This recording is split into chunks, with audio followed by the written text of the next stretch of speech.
সম্মানিত ভিউয়ার্স, আজ গোপালগঞ্জে ঘন কুয়াশার কারণে একসাথে 5টি গাড়ির সংঘর্ষ। ইন্না লিল্লাহি ওয়া ইন্না ইলাইহি রাজিউন।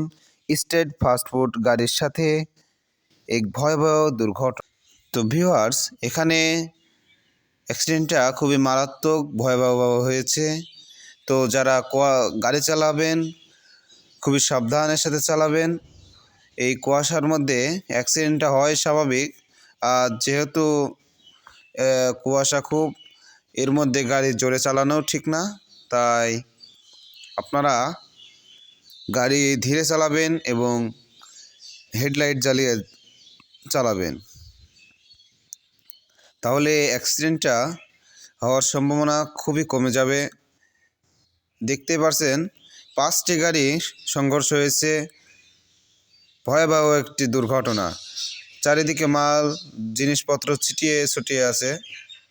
তো ভিউয়ার্স, আপনারা যারা এই ভিডিওটা দেখছেন, বিশেষ করে গাড়ি চালান যারা, অবশ্যই সাবধানতা অবলম্বন